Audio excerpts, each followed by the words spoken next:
ನಮಸ್ಕಾರ. ಓಂ ಕಾತ್ಯಾಯನಾಯ ವಿದ್ಮಹಿ ಕನ್ಯಾಕುಮಾರಿ ಧೀಮಹಿ ತನ್ನೋ ದೇವಿ ಪ್ರಚೋದಯಾತ್.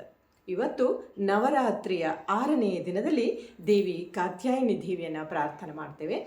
ದೇವಿಯು ತನ್ನ 6ನೇ ಅವತಾರವಾದ ಕಾತ್ಯಾಯನಿಯಾಗಿ ಜನ್ಮ ತಳೆದು ದುಷ್ಟ ಶಕ್ತಿಯನ್ನು ನಾಶ ಮಾಡ್ತಾಳೆ. ತ್ರಿಮೂರ್ತಿಗಳ ಅಂಶವೇ ಕಾತ್ಯಾಯನಿ ದೇವಿ. ಕಲಿಯುಗದಲ್ಲಿ ಈ ದೇವಿಯನ್ನು ಪ್ರಾರ್ಥನೆ ಮಾಡಿದ್ರೆ ಮೋಕ್ಷವನ್ನು ಕರುಣಿಸ್ತಾಳಂತೆ. ಹಾಗಾಗಿ ಎಲ್ಲರೂ ಈ ದೇವಿಯನ್ನು ಪ್ರಾರ್ಥನೆ ಮಾಡೋಣ ಬನ್ನಿ.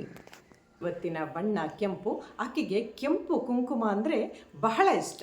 ಇವತ್ತು ನಾನು ಆ ಕೆಂಪು ಕುಂಕುಮವನ್ನು ಧರಿಸುತ್ತಾ ಸ್ನೇಹಿತರೆ, ನಾನು 2 ದಿನದಲ್ಲಿ ಕಂಚಿ ಕಾಮಾಕ್ಷಿಯ ದರ್ಶನವನ್ನು ಮಾಡಿ ಬಂದೆ.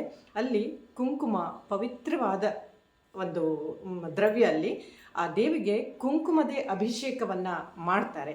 ಒಂದು ಕನಸಿನಲ್ಲಿ ನನಗೆ ದೇವಿಯ ರೂಪ ಕಾಣ್ತಾ ಇತ್ತು, ಹಾಗಾಗಿ ಕುಂಕುಮ ಕಾಣ್ತಾ ಇತ್ತು. ಹಾಗೆ ನಾನು ಕಂಚಿ ಕಾಮಾಕ್ಷಿಯ ದರ್ಶನ ಮಾಡಿ ಬಂದೆ. ಸ್ನೇಹಿತರೆ, ನವರಾತ್ರಿಯಲ್ಲಿ ಆದಷ್ಟು ದೇವಿಯ ದರ್ಶನವನ್ನು ಮಾಡಿ ನಿಮ್ಮ ಜೀವನ ಪಾವನ ಆಗಲಿ ಅಂತ ಇವತ್ತು ನಾನು ಅಷ್ಟಲಕ್ಷ್ಮಿ ಸ್ತೋತ್ರವನ್ನು ಹೇಳ್ತಾ ಇದ್ದೇನೆ. ಬನ್ನಿ ಅದನ್ನು ಸ್ಟಾರ್ಟ್ ಮಾಡುವ. ಸುಮನಸ ವಂದಿತ ಸುಂದರಿ ಮಾಧವಿ ಚಂದ್ರ ಸಹೋದರಿ ಹೇಮಮಯೇ ಮುನಿಗಣ ಮಂಡಿತ ಮೋಕ್ಷ ಪ್ರದಾಯಿನ್ ಮಂಜುಳ ಭಾಷಿಣಿ ವೇದನುತೆ ಪಂಕಜವಾಸಿನಿ ದೇವ ಸುಪೂಜಿತ ಸದ್ಗುಣವರ್ಷಿಣಿ ಶಾಂತಿಯುತೆ ಜಯ ಜಯ ಹೇ ಮಧುಸೂದನ ಕಾಮಿನಿ ಆದಿಲಕ್ಷ್ಮಿ ಸದಾ ಪಾಲಯ ಮಾಂ ಆದಿಲಕ್ಷ್ಮಿ ಸದಾ ಪಾಲಯ ಮಾಂ ಆದಿಲಕ್ಷ್ಮಿ ಸದಾ ಪಾಲಯ ಮಾಂ. ಅಯಿ ಕಲಿ ಕಲ್ಮಶನಾಶಿನಿ ಕಾಮಿನಿ ವೈದಿಕ ರೂಪಿಣಿ ವೇದಮಯೇ ಕ್ಷೀರ ಸಮೋದ್ಭವ ಮಂಗಲ ರೂಪಿಣಿ ಮಂತ್ರ ನಿವಾಸಿನಿ ಮಂತ್ರನುತೆ ಮಂಗಲದಾಯಿನಿ ಅಂಬುಜವಾಸಿನಿ ದೇವಗಣಾಶ್ರಿತ ಪಾದಯುತೆ ಜಯ ಜಯ ಹೇ ಮಧುಸೂದನ ಕಾಮಿನಿ ಧಾನ್ಯಲಕ್ಷ್ಮಿ ಸದಾ ಪಾಲಯ ಮಾ ಧಾನ್ಯಲಕ್ಷ್ಮಿ ಸದಾ ಪಾಲಯ ಮಾ ಧಾನ್ಯಲಕ್ಷ್ಮಿ ಸದಾ ಪಾಲಯ ಮಾಂ.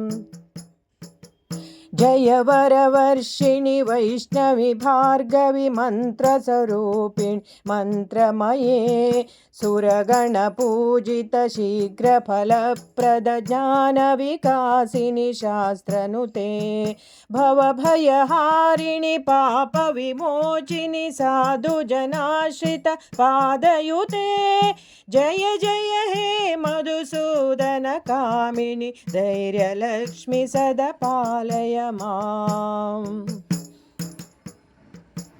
ಜಯ ಜಯ ದುರ್ಗತಿ ನಾಶಿನಿ ಕಾಮಿನಿ ಸರ್ವಫಲಪ್ರದ ಶಾಸ್ತ್ರಮಯೇ ರಥಗಜ ತುರಗ ಪದಾತಿಥಮಾವೃತ ಪರಿಜನ ಮಂಡಿತ ಲೋಕಸುತೆ ಹರಿಹರ ಬ್ರಹ್ಮ ಸುಪೂಜಿತ ಸೇವಿತ ತಾಪ ನಿವಾರಿಣಿ ಪಾದಯುತೆ ಜಯ ಜಯ ಹೇ ಮಧುಸೂದನ ಕಾಮಿನಿ ಗಜಲಕ್ಷ್ಮಿ ರೂಪೇಣ ಪಾಲಯ ಮಾಂ ಗಜಲಕ್ಷ್ಮಿ ರೂಪೇಣ ಪಾಲಯ ಮಾಂ ಗಜಲಕ್ಷ್ಮಿ ರೂಪೇಣ ಪಾಲಯ ಮಾಂ.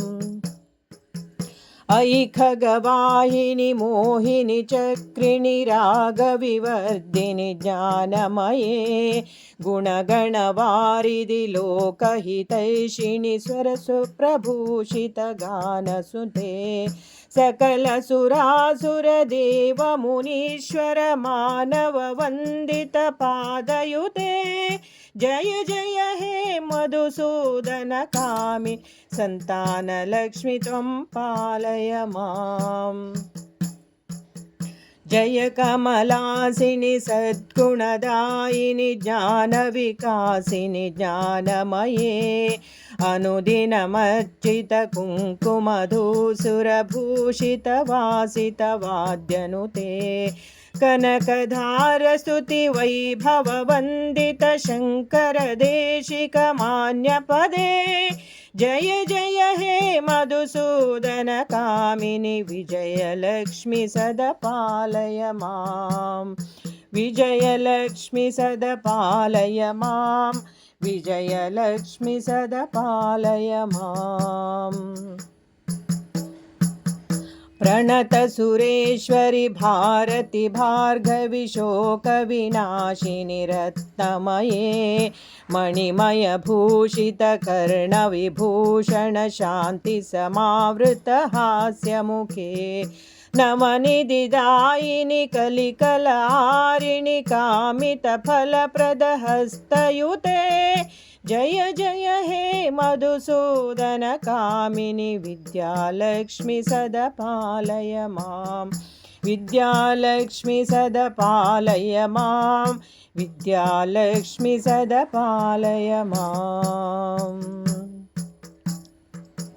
धिमि धिमि धिन् धिमि धिन् धिमि धिन् धिमि दुन्दुभिनाद सम्पूर्णमये घम घम घं घम घं घुम घुङ्घुम शङ्खनिनादसु अद्यनुते वेदपुराणेतिहासपूजित वैदिकमार्गप्रदर्शयुते जय जय हे मधुसूदन कामिनि धनलक्ष्मी रूपेण पालय मां धनलक्ष्मी रूपेण पालय मां धनलक्ष्मी रूपेण पालय माम् आदिलक्ष्मी सदा पालय मां धान्यलक्ष्मी सदा पालय मां धैर्यलक्ष्मी सदा पालय मां गजलक्ष्मी सदा पालय मां सन्तानलक्ष्मी सदा पालय मां विजयलक्ष्मी सदा पालय मां विद्यालक्ष्मी सदा पालय मां धनलक्ष्मी सदा पालय मां ಎಲ್ಲರಿಗೂ ನವರಾತ್ರಿ ಮತ್ತೊಮ್ಮೆ ಶುಭಾಶಯ ಹೇಳ್ತಾ ಮುಂದಿನ ಭಾಗದಲ್ಲಿ ಮತ್ತೆ ಭೇಟಿಯಾಗೋಣ ಮತ್ತೊಂದು ಹೊಸ ಹಾಡಿನೊಂದಿಗೆ. ನಮಸ್ಕಾರ.